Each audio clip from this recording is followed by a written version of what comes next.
Roxo Media House.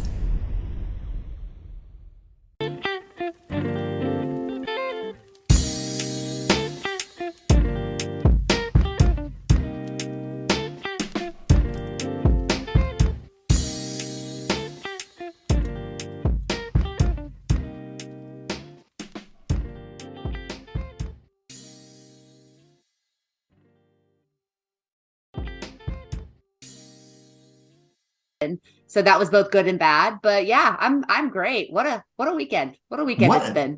What a damn weekend. You were there taking photos for frogs today.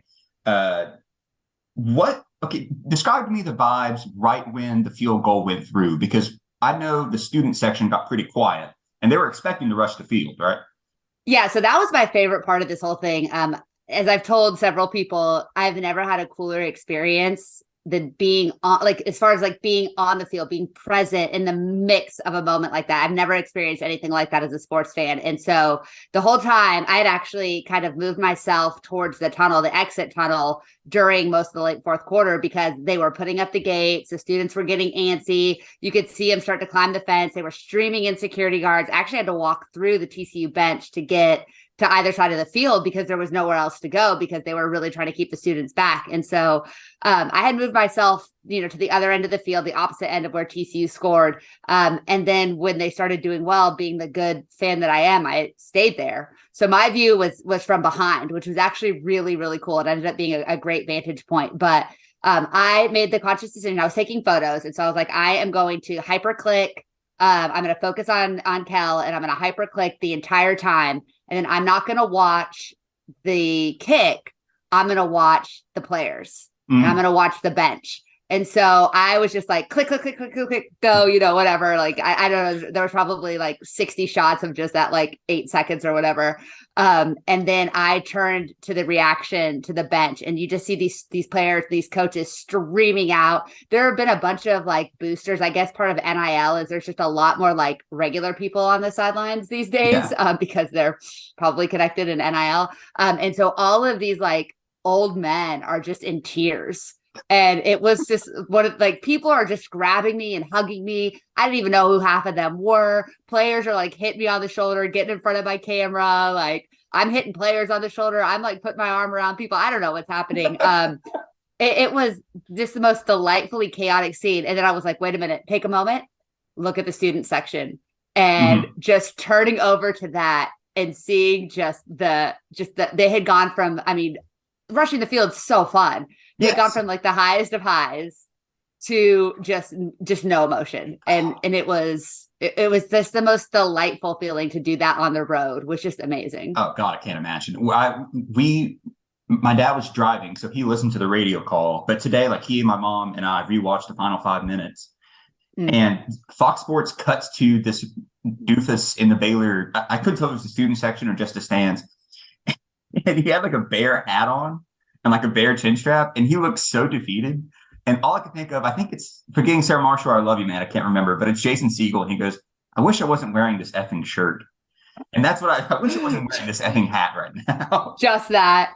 Well, I don't know if you saw it, but our good friend Jeff Mitchell, the broadcast, he tweeted out a TikTok link. And it was this young woman who was recording herself. And she was like, you're about to rush the field. And then the kick goes through and she just goes, no. And just so quick and so abrupt. And I was like, I was there for the triple overtime game in Fort Worth. I wasn't there last year. I was there for the rain game. I was there in 2014. I have experienced a lot of the wrong emotions in this rivalry. And that's why, I was protected. I'd been emotionally hedging all week. I kept telling you guys, hey, if we lose this one and we win the Big 12 championship, that's something I can live with. But as it looked more and more like this was not going to happen, I was just like, take yourself to the other end of the field, take yourself to the other end of the field. You want to get out of here. You don't want to be in the mix. You don't want to feel that feeling of being the disappointed. The poor Baylor kid who was on his hands and knees, while TCU celebrated. You don't want to be, I felt bad for that guy too, but also I didn't. You don't want to be that guy. But I still, I don't know how that happened. No, I don't know how it happened. I kept telling my friends, like in group text, whatever, like, hey, we're fine. Like, it's okay. And then I think Gunnar Henderson scored. And I was like, guys, obviously we're fine. And then Kel doinked that extra point, and Baylor came back, and I kept saying, guys, we're fine. Don't worry about it. And then it really hit me that we might not have been fine when Baylor went up 28-20. And at that point, I just stopped texting people because I was like, I might be lying, and I don't know if we're going to be fine. I didn't believe TCU was going to win until the ball went through the uprights. I was trying to talk myself into feeling good about it. We are going to have a few less statistics because Parker is not here, and we're going to talk about the offense. But first, let's get it out of the way. Holy crap, Griffin Kell, what a kick. I mean, and not just the kick, but the reaction. Yes. Like, he was so quickly over it. Like, okay, cool. It was doing so my job. He was so cool. Yeah, He's just doing my job. Them practicing that play, I guess they call it bazooka, every Thursday. And I think the last play, Imari Mercado handed the ball to the umpire with like 18 seconds left, and the kick was up within 11 seconds. It was the three, and he didn't. And Griffin Kell didn't hear the bazooka call. Oh, he really? didn't know they were doing bazooka. Like, he knew he was kicking, obviously, but he didn't know it was bazooka until he was like getting ready to run on the field. He told us in the post game. So he was like, I knew a kick was coming. I didn't realize that this was a bazooka situation until they were yelling bazooka as I was running out to the kick. So I think, honestly, like for a kid who had missed a quote unquote easy one earlier, to not have the time to think about it was honestly probably the greatest blessing for him. But yeah, I mean, when they called a running play on third down, I was like, I mean, first of all, like, I've been around this game a long time. I don't trust a college kicker. Like, I'm not an idiot. No. Yeah. So you play for the touchdown there, like, obviously, but it felt like the way that drive scripted out, they were playing for a field goal the entire time, and they had all of the faith in the world in Griffin Kell, which, I mean, Sonny's going to need a wheelbarrow to carry his around Fort Worth here for the next couple of weeks, because my God, it's an outstanding coaching job, to drill your players to where they run bazooka in 11 seconds and do it successfully, and B, to create, and Max Duggan talked about this after the game, to create the culture where Griffin Kell would have the confidence to kick that in a scramble scenario after missing an extra point and putting it straight down the middle. There's a great video of Max running into Griffin after the game, but he yells, Griffin Kell, to get his attention. And he goes, I love you. And just gives him the biggest hug. It's just not the rainbows. It was I obviously, like, as a photographer, as a quote unquote reporter, was following Max. Like, that's who I went to find. And he went and he gave Garrett Riley this long hug. And it, like, I wrote about this in my Monday morning quarterback, which hopefully you all will read or have read by the time you listen to this. And talked about the hug that he gave Garrett Riley was not just a, like, what an emotional moment, what a delightful thing, but it was just like I think he knew that this was the one, like, this was the demon, the monkey off of his back. It gave me kind of the Steve Young winning the Super Bowl vibes of, like, getting past that. You could tell meant so much, especially because, like, we all were shocked at what his total yardage was. It did not feel like he played his best football until that last, last possession, those last two possessions. But then him, like, leaving that hug and running after, just yelling Griffin Kell, and his full name, which I thought was so adorable too. Yes. And looking, and he was hunting, and people are trying to grab him, and reporters are trying to grab him, and students, and, like, all of these people. And he is, like, beeline to that kicker. And it was just the sweetest, most delightful moment. I couldn't get in to get a photo because there were so many people around. Yeah. But yeah, I mean, I think to be, and Sonny talked about this a lot too, to be 11-0 in a league that is difficult top to bottom. You can say what you want about the Big 12, but nobody else in the country has had to play every team and one team twice. That's just not what anyone else is facing. And to get to that point, you've got to have some things break your way. And that was one of those games. I mean, there've been crazy comebacks and all those things, but that was a game where you really needed a little bit of luck. And they've created their own luck, certainly, but they got a little bit of help from the football gods, I think, Saturday morning as well. A little bit, yeah. Griffin Kell and Kell Street. I told people this. I've gotten celebratory drunk because of both of them. So Kell officially in the TCU in lexicon from here on out. You mentioned Max Duggan, 327 yards through the air, 50 yards on the ground. As you said, it did not feel like he played a good game, much less even a acceptable game. And then you look up and he's got 327 with a TD and a pick on an average depth of target of 11.4, adjusted completion percentage of 75%, 9.8 and 9.1 yards per attempt. So a good game. It just didn't feel like it because TCU wasn't scoring. Yeah, and you got to give a ton of credit to Dave Aranda too. I thought that the first two drives that Baylor ran, that first drive especially, was one of the most picture perfect scripted drives I've seen this college football season. I mean, the things that they were doing, the things that they were showing, Dykes and Dave Bowden at Frogs, they talked about the false keys. I still don't know that I entirely understand what that is, but I think it's showing one thing. Yeah. Showing one thing on film consistently and then showing that same thing and doing something completely different, on game day. So they were prepared. That was a well-prepared Baylor team. And whatever their record, that's still a really good football team. They're just young at some key positions. But the way that they executed that game plan, both offensively and defensively, was perfection. And we've seen it, Texas Tech, Texas, and now Baylor all have deep, powerful defensive fronts. And they have given the TCU offensive line hell for the last 3 weeks. And Max was not sacked yesterday, but I don't think he had a sack. He was sacked, but he was never comfortable in the pocket. And he was not. I think there's probably still some lingering injuries. He talked about, winning being a cure for pain, but there's certainly some bumps and bruises there. So I don't think he's looking to run as much. But he was under pressure that entire game. And a lot of the different routes that they wanted to develop, he just didn't have time to sit back and go through his progressions the way that he would have liked to. And that stalled the offense, especially once Quentin Johnston and Kendre Miller went out. Yeah, he bleeds more than any quarterback I think I've ever seen. Oh my God. That picture of him though, with the blood dripping down his hand and the blood on his towel and all over his pants. Like, it's cool as hell. It's cool as hell. But he only scrambled twice. This is more vibes, I suppose. It felt to me like he was a little bit more willing to use his legs, whether that was design QB draws or scrambling. And then you look and it's just, no, he was good when he was flushed out of the pocket. When blitz, 9 of 12 for 205 yards. Jeez. That'll win you some football games. Yeah. So he's adjusting, and like you said, I think Tech, Texas, and Baylor are three of the 5 best defensive fronts in the conference. I guess you could throw in Oklahoma State and Kansas State in there. And so, yes, those routes aren't developing, and also receivers are having to be brought back into the backfield. We're not seeing a lot of Dracorius Spivey or Jared Wiley catching passes because they needed to help. The offensive line got battered. You know what? For the first time on the Purple Theory podcast, congratulations to player X, who led TCU in pass block grade. 81 on the right side. This is a great moment. I'm so excited to be here for this moment. Player X finally getting some love. This is bigger than beating Baylor and no penalties. I don't understand. But Alana Lee and John Lance did not have great games. Steve Avila really didn't have his best game. Baylor's a tough front. And the running game really got shut down. That's both with Kendre and with Kendre out. Yeah.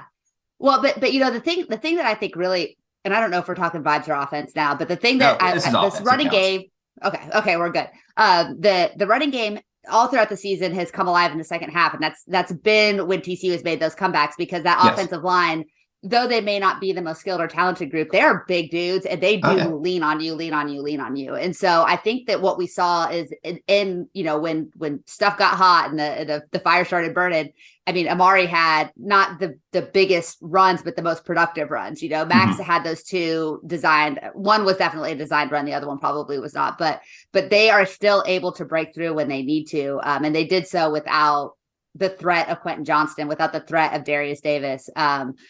I mean, I don't know that Savion Williams has been more valuable to TCU than he was in the fourth quarter on Saturday. Like, I agree. And not just, I mean, the route running, the getting open, the understanding the spot, the extra yardage that he got by rolling over the Baylor defender on that final drive. I thought it was a first down in the game. I went back and looked at the play-by-play. Yeah, it was a bad spot, but that would have stopped the clock. Like, that's a huge play. Just the intelligence. And I know, TCU fans have had mixed feelings about Amari DeMarcado through the years, but my God, where would they have been yesterday if he hadn't stepped up the way that he did? Like, he was unbelievable. And him too, understanding the moment on that last run, knowing the clock situation, being a guy who's been in college football now for, I think, 15 or 16 years, but just knowing, get what you can, don't fight for extra yardage, get down, spot the ball, get everybody out of there. Like, that was a high IQ player and a high IQ moment. Bazooka is a call that doesn't just affect the kicking team. That affects Amari DiMercato, who has to get the ball, give it to the umpire, have the wherewithal to do that. It's the opposite of what the Cowboys did in the playoff game last year, where instead of blocking the referee, they're handing the ball to the referee. Please stop. Please spot this so we can kick. I can't remember who tweeted about that, but somebody tweeted about that exact thing of like the Cowboys couldn't spike the ball and however many seconds, and TCU got a game-winning field goal and whatever less. I was like, that's crazy to think about. Fair, but here we are. Fair. Yeah. And you shout out Savion, and he played great. Tay Barber continues to be Max's security blanket. 5 targets, 5 catches. He does not drop passes. Had that big long reception where I'm surprised he got ran down. But he played well. Gunnar Henderson, 3 of 3.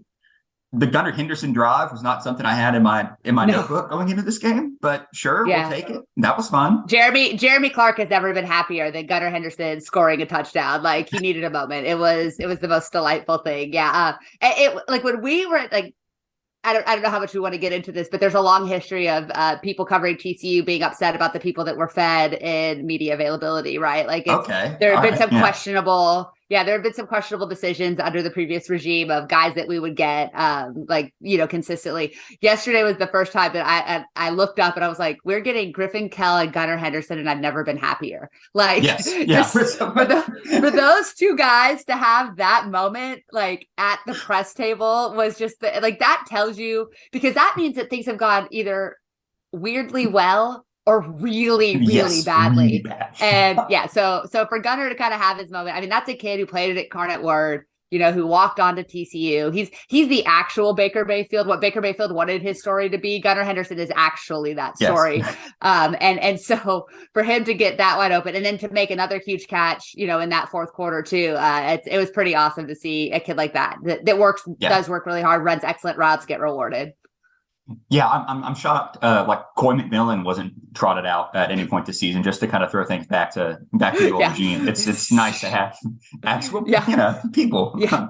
And freshmen. They've talked to Shad Banks multiple times. I mean, I can't wait to talk about defense. Shad Banks laid some hits. Yeah, that dude, like being on the field is like especially someone who never was able to play the game of football. Shad Banks was leveling people in that first half.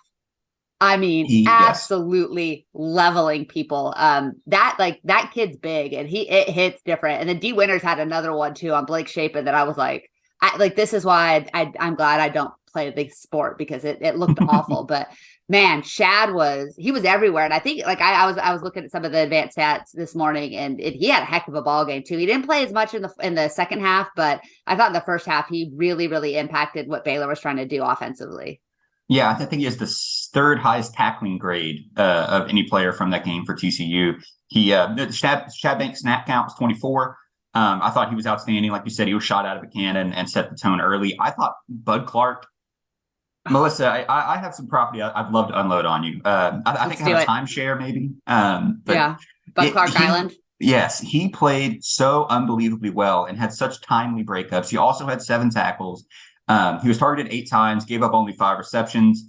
I just thought he was absolutely outstanding. He continues to grow as a player. Yeah, he's good. He has a chance to be one of those elite safeties that TCU's been known for. And I mean, at the end of the day, like if you look back, the play of the game outside of the field goal, obviously, was probably his interception at the end of the half, because Baylor had so much momentum. They had been doing whatever they wanted. It was still, just a 14-14 game, but it was one of those games where you look up and you feel like they have dominated. The fact that TCU's kept them from scoring more points is somewhat of a miracle. And for him to make that play in the end zone, and the way that he described it after the game too, is like, I knew that this is the guy, this is their best player, this is who they were going to go to. I knew that they wanted to make a big splash at the end. He's like, my entire goal of that entire play was was Monterey Baldwin, right? I think so, yeah. Yeah, follow Monterey Baldwin, who is one of the fastest players in college football. Like, he's Darius Davis level speed for sure. Follow him, and then when the ball's in the air, he said it was mano a mano, and I was going to win. And dude backed it up. Won. And he has the best smile. He has the best smile. Like that dude's emotional. Like what he gives emotionally is absolutely delightful. So that was really fun too. He's the best. And I think you've been on this block with me too, of being a Bud Clark fan. I am such a Bud Clark fan. Yes, and so getting him into key play or areas where he can make key plays is amazing. He's another one of those, like, TCU should recruit every defensive player from Louisiana because they all turn out to be amazing. All of them, every single one. Who else? Let's see. Up front, Dylan Horton had another sack. He continues to impact games. Coming into the season, you didn't see that happening, right? Dylan Horton turning into a stud. No, and especially when you took Kari Coleman and O'Shawn Mathis out of the picture. Like, Horton had been kind of a nice rotational piece, but he is one of those guys that looks like he should be an elite player. The same thing that we thought about O'Shawn Mathis. Like, on the field, he looks different. I mean, he had some nice moments. He finished the 2020 season pretty nicely, I think, in that Louisiana Tech game. But last year, the entire pass rush disappeared. He was a non-factor. And I think he was in Gary's doghouse quite a bit of the season as well, if I remember. It was hard for him to get on the field. And then you take out, these two highly touted edge rushers and expect him to carry the load. What he's done the last 5 or 6 games, I don't want to say shocking, but really surprising in the best possible way. But then you have to remember, and I think Jamie's brought this up before, you got to remember this was a kid that was a safety in high school, switched to linebacker, put on 40 or 50 pounds. Now you're asking him to be, a defensive end, to be an edge rusher. And there's been a lot of learning, a lot of adjustment. Each one of those positions needs to be played a different way. And then, by the way, we're also going to completely switch defensive systems your senior year and ask you to be really the only guy that can consistently get to the quarterback. And so it's not a surprise that it took him a while to kind of get up to speed. But he has been absolutely dominant and in a place where TCU really needs him to be, because there are some issues in the secondary and at the linebacker position. Yeah, and there's just not a whole lot of depth up front either. And so, having him as a consistent player, I mean, he played 54 snaps at right end. You look at schools like Oklahoma State, Texas, they rotate out their defensive front so much. TCU's able to look at Dylan Horton and say, you got to play 54 snaps if we're going to win this game. Yeah. And he does it. And he consistently does it, and he makes impacts. Like, he's just where he needs to be more often than not, especially down the stretch in games. Yeah. Just trying to see if I'm not missing anyone that you thought had a standout performance. I thought D Winters played well. I was impressed. He played really well. I was impressed. He was only targeted twice, gave up 2 catches, but a total of -1 yards. So he got tested in the flat and shut him down. They didn't go anywhere. Yeah. We also we would be remiss not to mention Millard Bradford, not for anything he did on the field, although he had a pretty decent game, but he was the player who was the 12th man on the field and was able to sprint off before Baylor snapped the ball on the punt that would have ended the game had he not been able to get out of bounds before the Baylor punter realized that TCU was about to get a penalty. So shout out to the band formerly known as Nook. TCU's special teams is astonishing to me this year, because it's either a Darius Davis touchdown, a very poor decision to return a kick, a game-winning field goal, or a missed extra point, or almost a penalty. It's so inconsistent, but it's a roller coaster. How can you execute something so difficult so easily and execute something so easy so difficultly? Like, that is the story of TCU football in 2022. It's been the story of TCU football for 10 many years. This time you're actually winning games with it. Just looking to see TCU held Blake Shapen to 269 yards, touchdown and a pick. Good day on the ground for Baylor, 232 rush yards. That's not great if you're the TCU defense. Not ideal. It's not ideal. And like you said earlier, credit to the Baylor coaching staff. They were drawing up some incredible plays. I think Parker called it the kitchen sink offense. You alluded to it as well. So it's hard to block where you don't know where people are, or hard to tackle where you don't know what people are going to be. Well, and if you look too of when Baylor has beaten good teams, it's when they've approached that 300-yard mark. And as I was doing my with Evan Eber from Between Two Bears, I did my Baylor preview.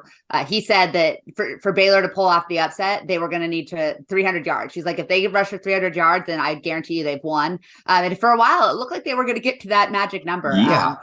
They clearly don't trust Blake Shapen. I don't know that I agree or disagree with them. He did make some great throws. He had some really, really great throws on Saturday, but it's clear that what they want to do with their offense is use Richard Reese and use Squirrel Williams. And why not? I mean, both of those guys are outstanding running backs. So it was a great game plan. They executed it really well. But once again, give a lot of credit to Joe Gillespie and that defensive coaching staff, because in the second half, they made those adjustments. They softened up, they widened out a little bit. They said that they were playing more back, I think is what Sonny said. So because they were getting so caught napping on the play action and all of the pre-snap motion, all of those things. And so they kind of waited for the play to come to them as opposed to attacking the ball early. And that's a really subtle thing, but it was super, super effective, and Baylor wasn't able to adjust back. Yeah, I think one notable incidence of this is that PA boot out of the pistol, which was cutting through TCU's defense like a hot knife through butter on Saturday. And by the time the second half rolled around, they had a plan in place to stop it. Whether it was sending D. Winter, someone on a missile to disrupt Blake Shapen, or just like you said, softening, widening, and covering that little rollout route. It's seeing it in real time really is something. Joe Gillespie's working miracles with this defense. He's so good at his job. Unbelievable. He's unbelievable. Might be the MVP of the year, Loki. Before we move on, we're going to do a quick whip around of other games. I wanted to ask Max Duggan's Heisman candidacy.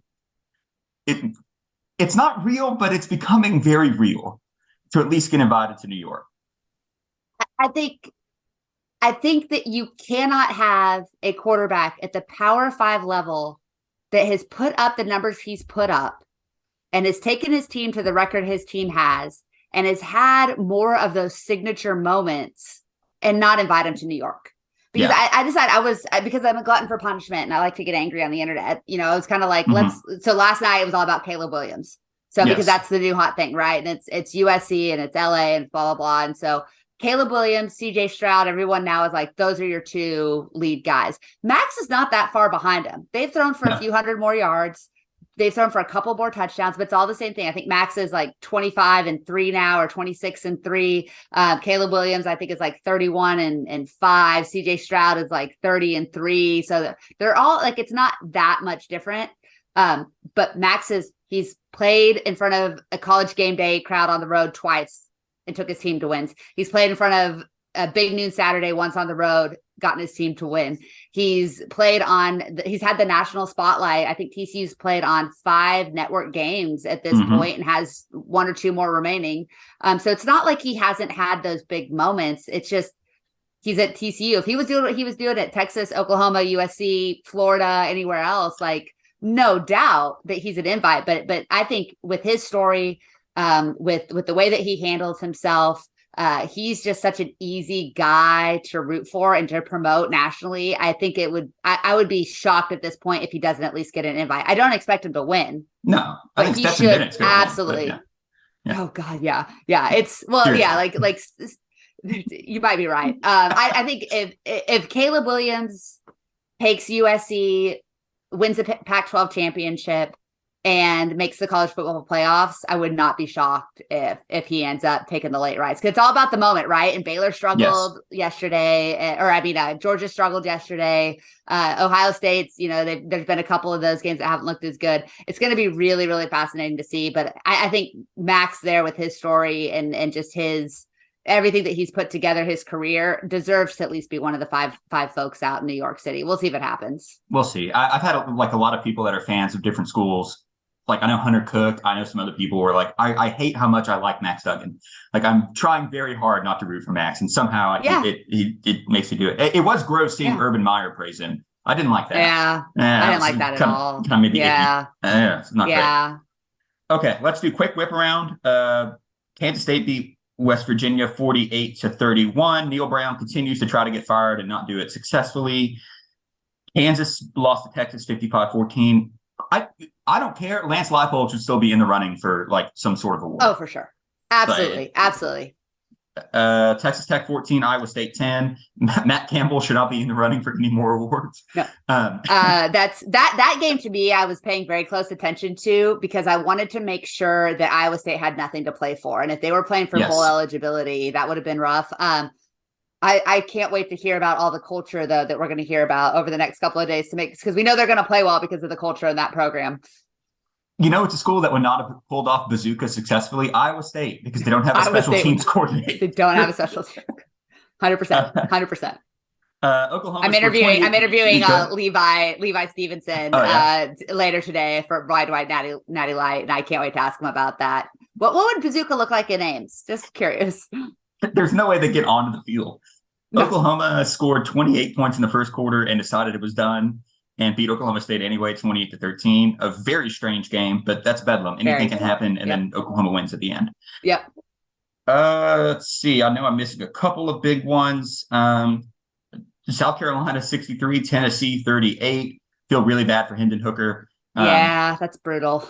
But his knee is not the reason why they gave up 63 points to South Carolina. And it was very similar to the Oklahoma TCU game. By the time that Hendon Hooker was out, I think they were still down by 20 or 30 points when he went down. So that's one of the most shocking results of the season. I feel terrible for Hendon Hooker. Love him, love that story. But man, good. I don't want to hear about Tennessee fans who aren't going to play an SEC championship. Tell us how much more worthy than even a 13-0 TCU they would be to make the playoffs. Yeah. Yeah, that really kind of cleared out the space for us. Utah lost 17-20 to Oregon. Oregon now back into the top 10, most likely joining. Who saw two Pac-12 teams in the top 10 this year? USC 48, UCLA 45. It's going to be USC Oregon for the Pac-12 championship game. And I think USC is going to win. Yeah. I think that USC is getting that Saturday night game and having such a classic with UCLA, that really elevates their playoff stature. And I think assuming that however the game goes on Saturday between Michigan and Ohio State, I think is kind of going to be irrelevant at this point. If USC wins out, Notre Dame is not going to be a cakewalk. I mean, that's going to be a tough game. No. Notre Dame's playing a lot better. USC, I think, is obviously a better team, but USC's defense is absolute hot garbage. They might be worse than TCU's coming into the season. And so I think that game could be a little bit more interesting. But if USC could beat Notre Dame by 10 points and then go in and beat Oregon by 10 points, I think that's your fourth playoff team. I think unless there's something really weird happens in the game, but how are you going to take a Pac-12 champion USC and put them in over the loser of Michigan, Ohio State when they don't get an opportunity to play for the Big Ten championship? I think that becomes your fourth. And I think at this point too, the ACC is pretty much out of it. I don't think anybody believes in Clemson. Nobody wants to believe in UNC, unfortunately. They lost anyway. It's okay. They lost. Yeah. So So I think the ACC stream is kind of dead. They lost to Georgia Tech 21-17. I forgot to look how that happens. Yeah, I forgot to check that game. So when you tell me they lost it the first time, I'm realizing, oh my gosh, they lost to Georgia Tech. Yeah, so they're out of it, but that also hurts Clemson too, because that takes a little bit of shine off of that game for the Tigers. Yeah. And they don't people won't talk about TCU isn't very good. Clemson is terrible. Yes. They don't know what quarterback to play. Clemson is really bad this year for Clemson. They just play in the ACC, which is super, super soft. Yes. Sorry. Can you think of a bigger nightmare for Oklahoma fans and how that season is gone? And then if Lincoln Riley takes USC to the playoffs and also Caleb Williams win the Heisman? Wouldn't it just be beautiful? Yeah, wouldn't it be beautiful? The amount of coke on the message boards. I need to go to Sooner Sports and see what they're saying. Oh my God. Yeah, there's a lot of complaints about Jeff Lebby. And my response to them is, you hired Jeff Lebby. My response to them is, you hired Ted Roof. There's a lot of things that maybe you should have thought about before the season. And I don't feel bad for you that you are losing. Yeah. You put yourself in bed with some really bad people, so deal with it. Bad people and also not that great coaches. Melissa. Yes. This has been the Purple Theory Podcast. My name is Grant McGalliard. I'm on Twitter at Grant McGalliard, spelled like it sounds with all those vowels. You're at Melissa Treebwasser, at the Coach Melissa on Twitter. You are at Frogs Today. When does the Monday morning quarterback come out? Monday morning quarterback comes out Monday morning. So usually post by about 9, 10 a.m. I got a good one for you. I was writing at the airport today and I was like, I'm at 800 words and I haven't even started talking about the normal stuff I talk about in the Monday morning quarterback. So it'll be a good one. I look forward to you guys reading it, hopefully, and enjoying it. I'm very excited to do so. Thank you so much for joining us in Parker Stead. He has been flown to a CIA black site for re-education, but hopefully he will be back on Wednesday. Other than that, TCU was 11-0 and just beat Baylor on the last second kick. And to that, I say, go Frogs. Go Frogs. And I got a good one for you. I was writing at the airport today and I was like, I'm at 800 words and I haven't even started talking about the normal stuff I talk about in the Monday morning quarterback. So it'll be a good one. I look forward to you guys reading it, hopefully, and enjoying it. I'm very excited to do so. Thank you so much for joining us in Parker Stead. He has been flown to a CIA black site for re-education, but hopefully he will be back on Wednesday. Other than that, TCU was 11-0 and just beat Baylor on the last second kick. And to that, I say, Go Frogs. Go Frogs.